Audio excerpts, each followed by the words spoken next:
So I'm just asking everyone generally, what does failure mean to you? Feel free to share. Yes, Diego.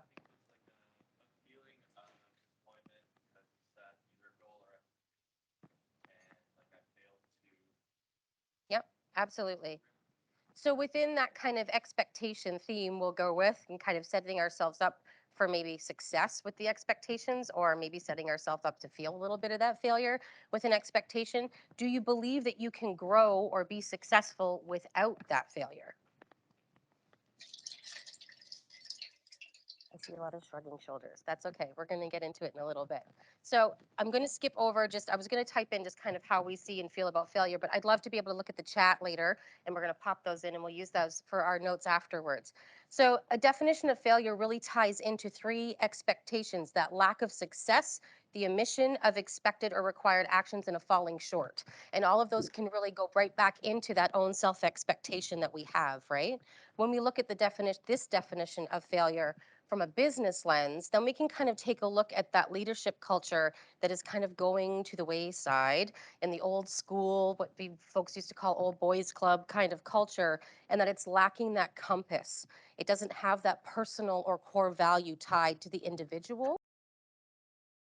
Productivity, there we go, gives us that kind of back into that blame and shame culture that can happen with those expectations, right?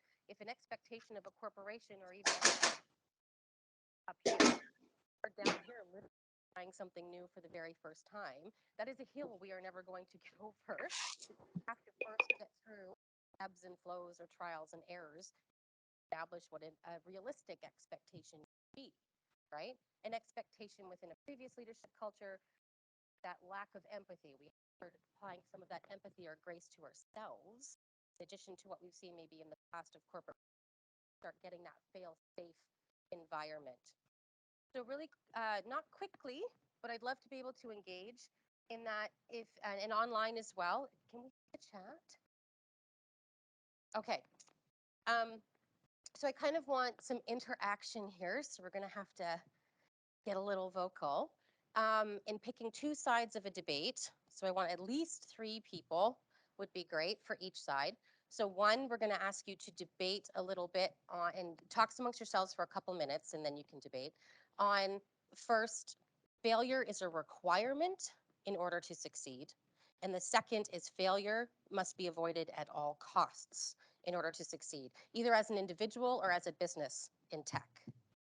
Do I have any volunteers who would like? Yes. 1, 2. Thank you, Lori. And the lovely individual in the back.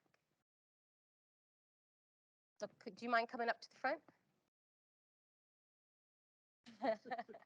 And then I can see names as well. So Rami and Phil. Awesome. So which side of the debate would you like? Oh, here, actually, I'm going to ask you a question first. Let's make it interesting. What is failure to you? Failure is the not achieving the outcomes that you set for yourself, whatever the situation. And yeah. Okay. And would you agree with that definition or change it up a little bit? I mean, I would just add. Yeah. Is that on? Yep, you're good. Yeah. So I would just add that. So I'm not gonna. You've already covered a lot of what we believe failure to be. I think for me, failure is coming up short or not meeting expectations, but also not learning from a failure. So you could still stumble, you could still not get where you want it to. To think that that's the end of it is failure. I think just by learning from it and having that growth mindset, that is just one way. What you're getting one step closer to the journey where you want it to be is not failure, but sort of saying, okay, well, that's where it stops. That's failure. Perfect. So you can come up here and do the rest of the session with me. So kind That's of like exactly what we're going to get into. So we're going to reverse a little bit. Okay. You're going to debate on failure has to be avoided at all cost. All right. And you are In going favor of that. in favor of that. Okay. And you are going to debate that failure must be, there must be an element of failure in order to succeed. Okay. Are we ready? okay. Okay. Um, Right. So it's hard to argue Something you don't believe in? Something you don't believe in. But, I'll play the devil's advocate. So, um, I think we as a society set expectations for what we believe success is based on our collective experiences, and therefore failing to meet these expectations is in itself not progress. So that's why I believe failure should be avoided at all cost. Okay. It's actually interesting that you're saying that. Uh, I think it seems like we almost should have flipped because I would be probably more on the side that not necessarily that failure should be avoided, but that it isn't necessary. Um, but it's definitely something that can be incredibly beneficial. And part of the reason why failure is so beneficial is because there are so many different paths that you can take when you're trying to achieve a goal. And there's endless doors that you can go through. And failure is really nothing more than a refinement of that path. You're going through one door and it closes. Now you know that that's not the path for you. That's not the path for your goal. And you need to continue thinking. You need to continue thinking outside the box to find what will be your path. Uh, it's not always going to be the path of least resistance. It's normally going to be the path that you have blazed, the trail that you have blazed for yourself.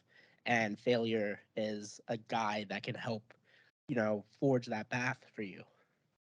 So I think that's why failure is necessary. That's fantastic. So if I propose then the question to both of you, do you then feel that in order to be successful, everyone else has to agree with you that you are successful? No, Why? because what is success? It's what you make it. It's what you everybody has their own definition of success. Like I have personal goals that if I meet them, I would assume would in my own definition I'd be successful, and everyone's parents would have different definitions of what would be successful. Your parent may be like, oh, you're not a doctor, or oh, you're not a professor, or you're not a lawyer. That's not successful. But in your own right, you're happy, you're thriving, you're doing what you want to do. In your eyes, you're successful. So it depends on the person. It doesn't really matter what other people think. So in a fail-safe environment, 110%, we take the personal with the objective and the learning, right? And that there's a nuanced kind of area or expansive area, we'll keep with queer terms, expansive area of where success can live and it can be a journey. But Yeah. where failure has to be avoided, would you then say that success has to be determined or agreed to by everyone else in order to identify there was no failure? Yes. So in that hypothetical example of me being for that, Yes. yes. We won't hold it against you. Yeah. Yeah, no, I agree. I think it's when you're so when you're defining failure as not being able to meet the collective the agreement or expectation of success, by definition, you're saying success is by sort of everyone not taking any risks, everyone not trying to sticking to the normal or not the normal, the norm of how things are done, and that's how you reach success. So it's almost like you're achieving success, but at what measure? By potentially avoiding. Again, sorry, I'm arguing for that, not against it. It's hard But to flip the side. it's Yeah. hard, yeah. Yeah. Okay. Round of applause for our two volunteers, please. Thank you very much. So the existential question is out of any debate is who's right? Oh, going the wrong way. Right? So is any one of those sides right? Is anything correct out of those statements? Is anything fail safe out of those statements? At the end of the day, it's all going to translate into this culture of failure. So if you can see the screen, cultures of failure are going to include a shared purpose, values, goals, and practices. A lot of us see this now in growth mindset and growth behaviors embedded into corporations, right? But are we doing the same thing for us on an individual level? on that same giving us that grace and that patience and aligning what our expectations are to our own personal purpose, values, goals, and practices, be it within the workplace or without. Do you feel you have an opportunity to do that within your workplace or your role within the industry as well? Is very different and can be very nuanced to each individual. I think something that we have an advantage of between our beloved alphabet soup community members is really understanding that that purpose, values, goals, and practices can be at a core of an individual's intrinsic self, right? So we encourage experimentation as both sides leaned towards but also stayed away from. It's that experimentation and learning process. And that failure is not necessarily the end result. It's not what you're looking at specifically. It's the learning from the failure. It's the experience that you went through from the failure exercise to change the expectations or change your own individual view on how you've gone through that process is what's going to give you the empowerment to go forward. Creating workflows that enable systems-based approaches to learning from failure, so FAAO, because we love to have a little bit of that tech acronym in there. Processes that allow for future prevention and elevation of that person or team elevation. So when we're taking a look at those processes for future prevention, it's not necessarily looking at it from a lens of we cannot fail because then we are not succeeding. It's taking a look at what those safe holds are across. So as an example, we're a team, we're starting something brand spanking new. It's new creativity, new ideation coming forward, new innovation. There's nobody in the world has ever done this before. An app, for example, okay? Your outcomes are going to be exactly what you want them to be. Your success is going to be exactly what you feel and it is if you have those systems in place and those processes in place going forward. So going back to our first definition in volunteer in regard to that high expectation, right? If we provide some safety for ourselves across the expectations through a process and understand that nobody is going to get it right 100% of the time on the first shot out the door, right? Then we're providing ourselves safety nets and learning experiences within our own personal process of understanding what we're doing through a new experience. You could come back and say, at the end of this, what have I done for myself or what did I not do for myself that caused a perceived failure, right? It could be you're starting this thing brand spanking new, like I said. It could be that you're the first person ever in the world to have this idea and want to get it running. It could be that you didn't have the access to the education or enablement or mentor or coaching or supports that you needed in order to ideate further on how to get from point A to point B.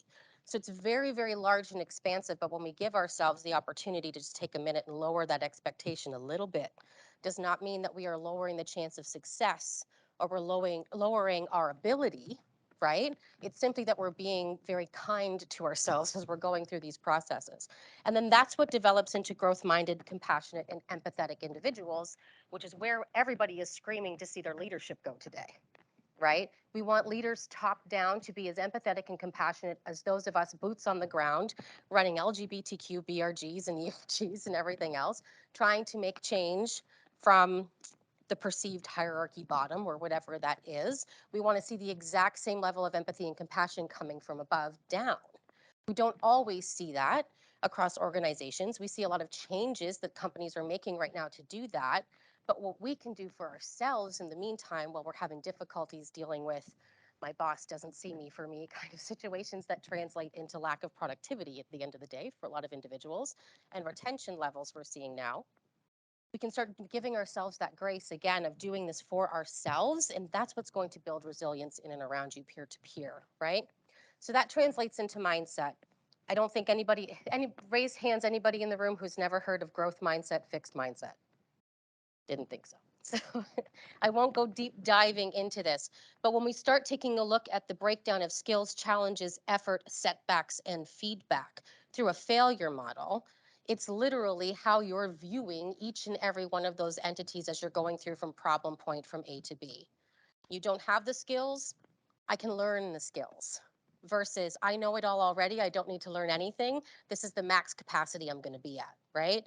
Challenges, you either look at it like you enjoy it or you avoid it like the plague, right? Effort is the same way.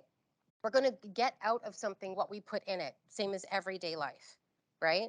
So when we start taking a look at our own individual authenticity and vulnerability and how am I going to not fail as my own queer self, as an example, going through my own personal journey and want to tie in advocacy to my technical day job. Let's use that as a problem, okay? How do I succeed at that?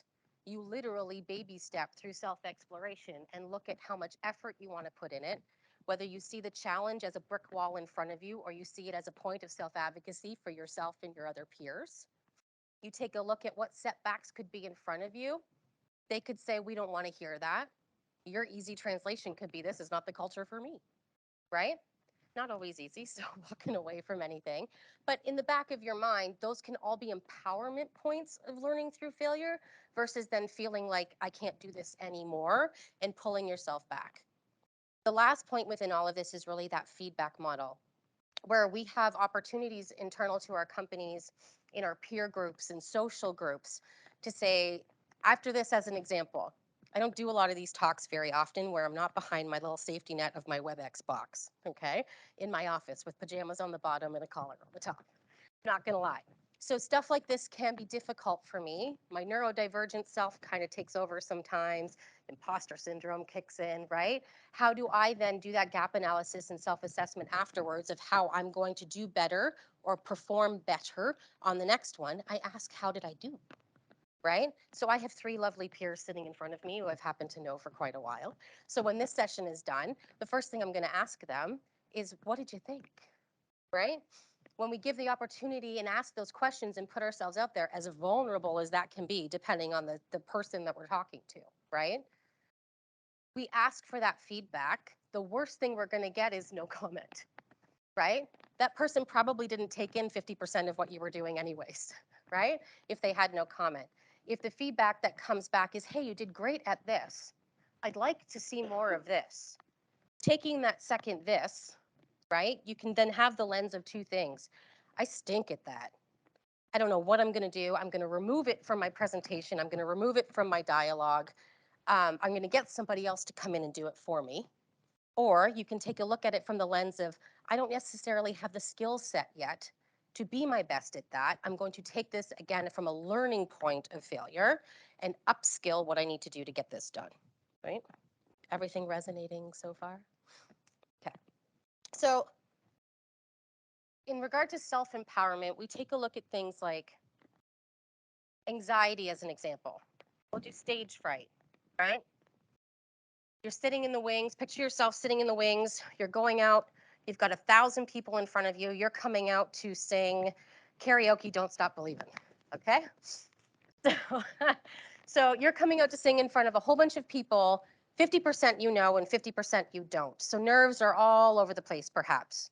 You are not a trained singer. You are just you in the moment, right?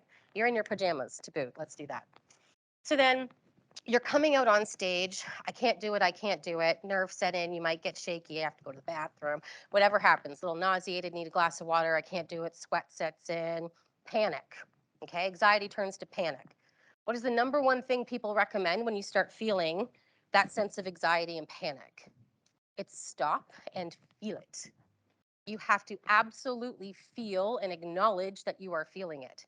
I am freaking out, right? You have to tell yourself that and believe in yourself that you're doing that in order to be able to assess your emotional state and bring yourself down a little bit to a level of acknowledgement, maybe change the expectation out of yourself in that moment. I'm not going out here, I am not Beyonce, right? I'm not going out here and rocking this song out. I'm going to go out here and I need to do what I can do for me. They're going to love it or hate it. Who cares, right? And then that comes into the accountability and owning it. We get out there, we're singing the song, we are way off key, frog in our throat, we choke, we drop the mic, I'm out halfway in, okay? Which I probably would, to be honest. So post that, am I going to sit back and say, no, I didn't do that? Right? In front of 1,000 people, 50% of which you're going to see tomorrow, right? And you know, you're not going to sit there and try to like escape out of the situation that it never happened. No, you have to take some sort of accountability. Regardless of how large or big the failure is, how much anxiety that feels, how much embarrassment that can come out of that, how much fear it can induce either at the beginning of it or afterwards, how am I ever going to do this again, right? We have to take a look at that self-accountability and then reach out again for some of that feedback to be able to identify how you can do it better the next time if that's something you really, really want to do. At the end of the day, that accountability and then adding in some of that feedback, taking a look at evaluating that feedback in your own self-assessment of how that all went down, you might decide that this is not for me. And that could be a train of thought. That could be this wonderful innovation, ideation that you've had, and I really want to get this app running or whatever that is. I want to be the next big thing of whatever that is. It may give you an opportunity to then sit back and say, you know what, maybe that's not me. Maybe I have to take a look at some added learning and expectations and elevation of self independently and where I authentically really, really, really want to go with this.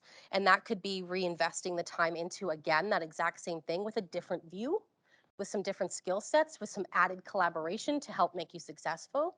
Or it could be saying, not for me, I'm going to come over here now and try this. And that is equally as okay as continuing on. And again, and I'm going to keep saying it because it keeps coming back, it comes back to giving yourself the grace of being able to screw up and learn from it. And that's where the failure as fuel comes in, right? People talk a lot about embracing change. I lived in change management for a long time in an operations role. And the hardest thing to teach anybody is to be okay with change when they are just not okay with change, right?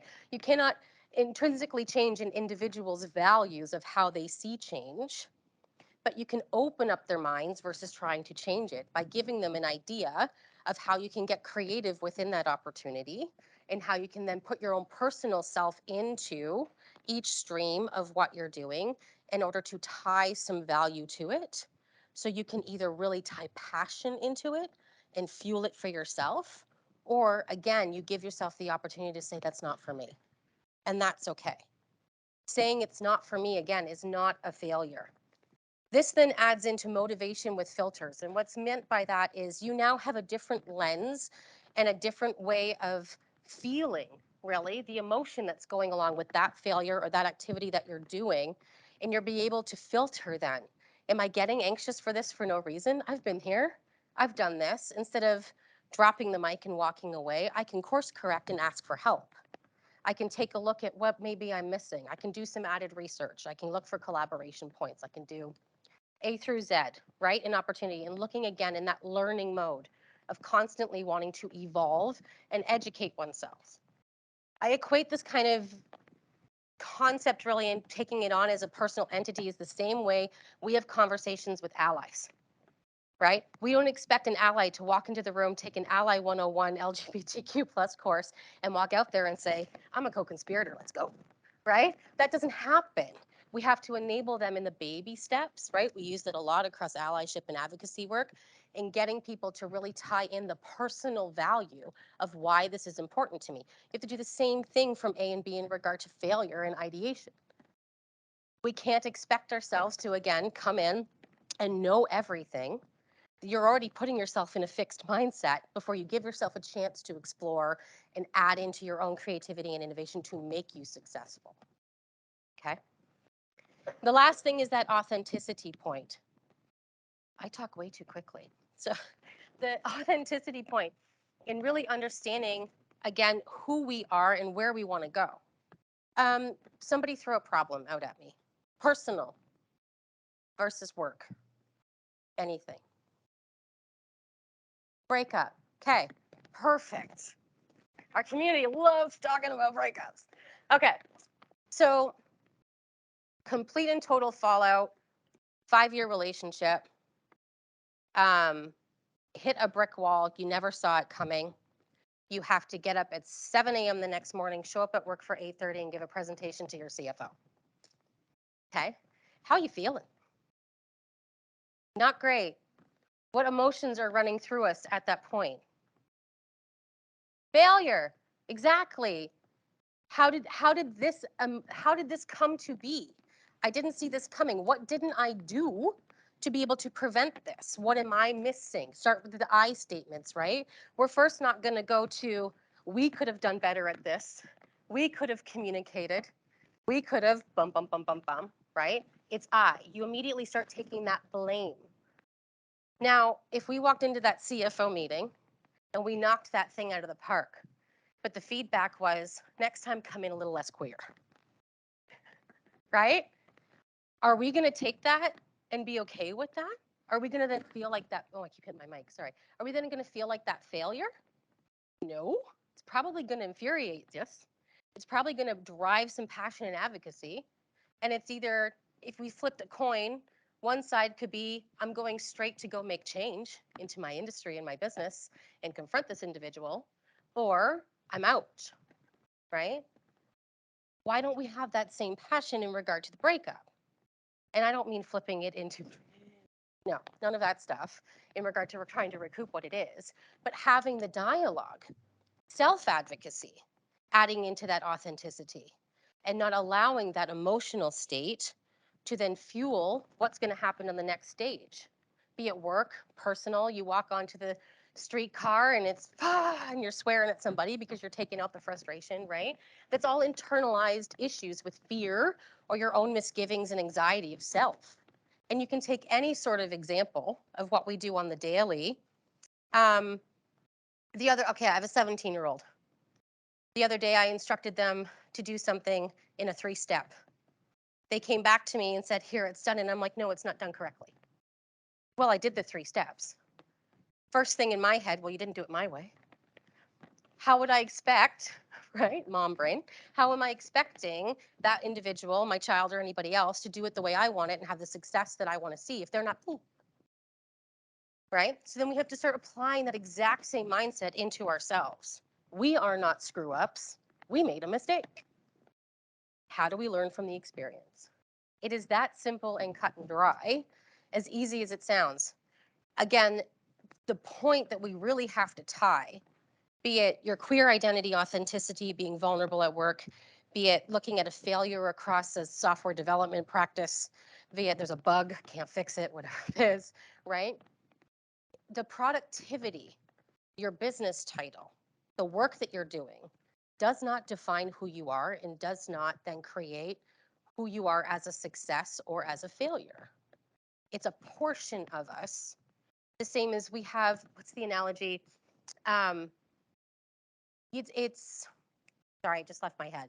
But at the end of the day, like we have the ability to control how we react to a situation, right? If we're reacting to failure with the lens of a growth mindset and education and constant learning and evolution of self, if we're looking at that breakup as a constant learning point, let's break it down. They don't want to have the conversation. Okay, self-assessment. Did I communicate? Did we communicate? Did I provide for them their needs? Did we talk about boundaries? Right? We can get into all that stuff either in the workplace or in our own social lives and relationships, personal passion, what have you. And we can dissect it all out. But if we're at the end of the day, we're not looking at it from that learning and education and evolution of self standpoint, we're not setting ourselves up for a process that's going to be successful. You're continuing to set yourself up for that failure and then sit in the fear mode of I'm going to drop it instead of build on it. Right? Okay, so now that I talk a mile a minute, we can have open dialogue. We can have situational awareness in regard to failure. At the end of this deck, there's a one-pager with links, and I know this will be attached on the site and things like that, and we'll go out with just a couple just key points on things like TED Talks and a few things that hit the growth mindset, but tie into, again, that personal expectation value. And it's not necessarily changing yourself to be that positive self-talk versus negative self-talk. It's diving in further into how you're applying this into the everyday productivity of your job, into your career exploitation and evolution, into where you want to be in the 10-year conversation, which drives me crazy, and I never answer that question. But if you have goals that have set there and you know exactly where you want to be and who you want to be, then these kind of links can help you get there in regard to tying in that personal, again, intrinsic value and using your authenticity of self to get there along the way. Does anybody have any questions? Yes. I'm supposed to give you the microphone. What if failure is something more like catastrophic? Like, let's say you're trying to be NASA and like launch a space shuttle. Yeah. What about that situation? So catastrophic as in we blow it up? Okay. So when we take a look at all the science and education that would be behind that first and foremost, right? In order to ensure that that doesn't happen, and I can't remember the name of the ship, but I do recall the video from, thank you. No, it's Challenger? Yeah. So in order to avoid that and do preemptive measures, accountability is something that could not be avoided, right? Everybody watched it happen. It was awful. It was absolutely catastrophic and tragic. What it did was then help NASA and other entities, collaborative entities, then take process and policy very seriously and taking a look at why did that failure happen? And in place of putting blame on an individual, right, we have to look at putting blame on where in the process, where in the technical scope, where in the science, where in the engineering, wherever it is, where did it fail? Then we can take a look and narrow down and putting that blame instead of shame on a process or an entity or a piece of the puzzle going forward versus an individual, and then align the learning from there. How do we make that part stronger and fail safe? How do we make sure that this does not happen again based off of those scientific, I'm no NASA scientist, based off those scientific methods that we need to know and dive into? When we take a look at life or death situations as an example, okay, if we take an emergency situation, car accident, jaws of life, fire and ambulance are doing CPR, everything they possibly can to revive somebody. Are they to blame for not being able to bring them back to life? No. Is the person who hit the car and eventually and potentially caused the person's death to blame? They're not to blame for the misgivings of the people who are trying to bring them back to life, right? They're not to blame for the process that happened after the fact.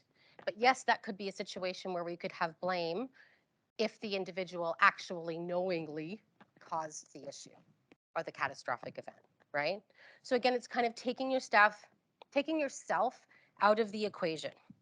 When we talk about how we're applying this in personal lives or in career, it doesn't really matter.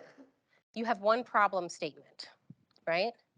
Out of that problem statement or failure statement, this has happened, why? Right? It's constantly asking yourself why. Taking yourself out of the equation for a minute, taking a look at the process you took, at all of the steps that you took. Did something happen in there? Did I miss a step? Could I have done something differently? If I do something differently the next time, it's going to give me a different outcome, probably, no matter what, because that's just the way it works, right? You can't go from hypothesis to conclusion without trial and error in between. Nobody gets it right 100% of the time. So it's consistently taking yourself out of the situation and taking a look at what part of the process, the policy, the way things rolled failed. If you find that you play a part in that, that's where the accountability, the own it, the feel it, and the learn from it comes in. If you didn't, then you can apply the own it, feel it, learn from it into whatever scientific process or new step in a policy or new way to tie my shoelaces or whatever that's going to be so I don't trip the next time, right? Taking, again, that personal or not putting the shame or the blame on somebody else as an individual perspective, okay? You go to the workplace and somebody breaks a rule deliberately because they want it to be deviant and they don't want to take it anymore, but they're not confident enough to quit. Let's go that way, okay? And somebody breaks a business conduct guideline. Yes, they are going to be blamed and at fault for that because they deliberately did something, and they could be found that they deliberately did something. Somebody walks into a business, breaks the same rule in their first week of business, they have not yet had the training. Are they to blame? Maybe. Depends on the violation, right?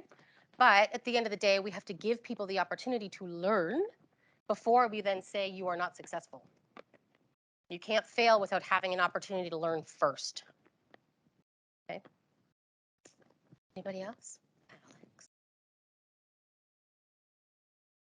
Alex. Where do you see organizations doing well from this regards, and where do you see the biggest gap? The biggest gap really is, that's a big question, Alex. I don't think I could pinpoint one big gap. I think a large gap is actually that access point in education and enablement, and not just access and enablement for employees to be able to learn. Because like I said, coming in here, I asked all of you who hasn't heard of growth and fixed mindset, right? None of you raised a hand, assuming you're all telling the truth.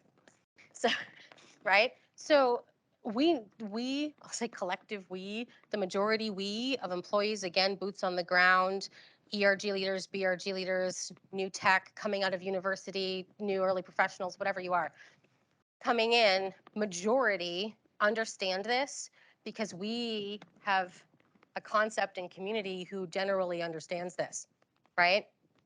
The majority of leadership and business owners are not the median age in this room. So when we take a look at that, if those folks are not being as open and aware of the education and enablement levels that they need to give themselves, they're completely out of touch with everybody else boots on the ground, right? So the biggest gap, in my opinion, just market in what I do, is the top's not talking to the bottom and the bottom's not fighting for attention. And that then meets in the middle. And who's in the middle? People management, middle management, right? Which is, how many in here are people managers? Okay, so a handful of us.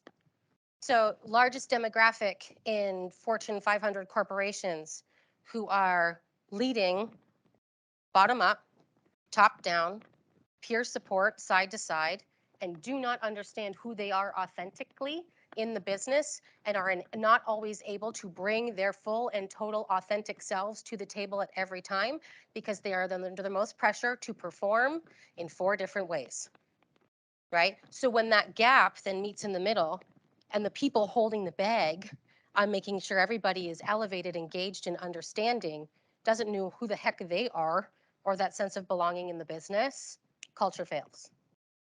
So the biggest point where businesses are doing the right thing are enabling management and above in all of that education and being inclusive in that it's not executive education gets a high level here and management education gets a 3-day in-person course and boots on the ground, you know what you're doing, right? It's more inclusive and diverse in offering and understands where they need to go as a collective future with that same shared cores, value, purpose, belief, and goals, right?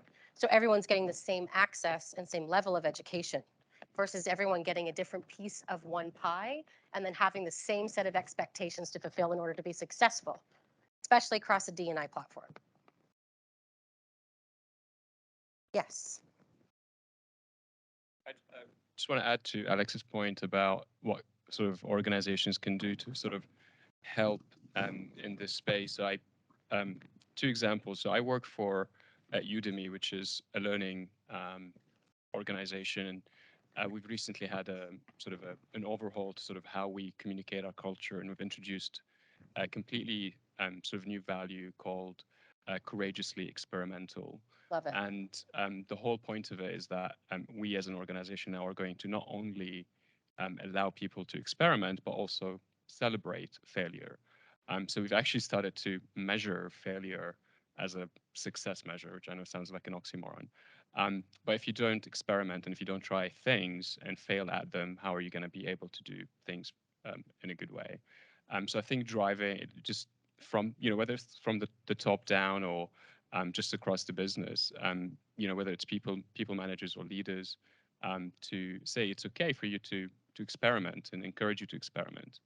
Another example in an organization I worked for back in the UK, we had a Slack channel called I Fucked Up, and it was actually one of the busiest Slack channels we had, and the whole point of it was that you get in the Slack channel and you just talk about something that you've tried, how you approached it, what you've learned from it, and what the outcome was, and then sort of people comment on that and just say congratulations and well done, and that really made it okay for people to say, I effed up and I didn't do a good job.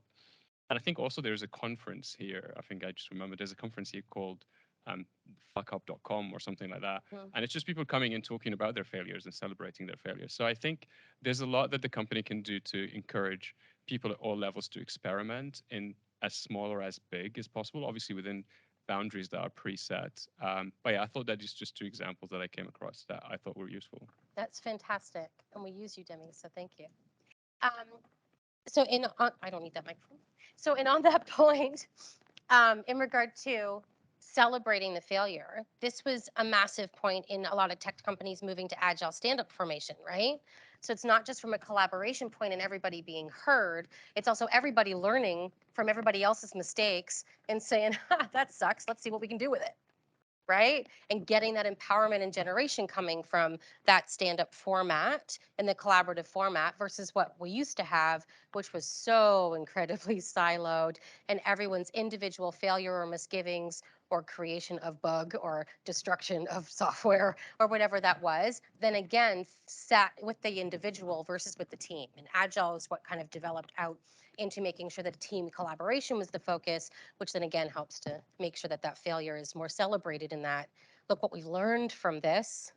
High five, Bob, right? Instead of, Bob, what the heck are you doing? Get off the team, right? Anybody else?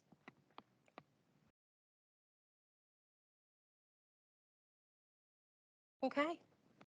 Well, I mean, I can sit here and regale you with highlights of my lifetime of failures in 43 years, but I don't think we need to go through that. I really so very much appreciate your interaction. Round of applause again for those who spoke up and gave their time and their voice, and thank you very much. And I do encourage you, this deck will go out to everyone who signed up, but encourage you to take a look at those links and challenge yourself in how you are looking at your own personal value of what you're tying to failure, because it's not who you are as an individual. Thanks, everyone.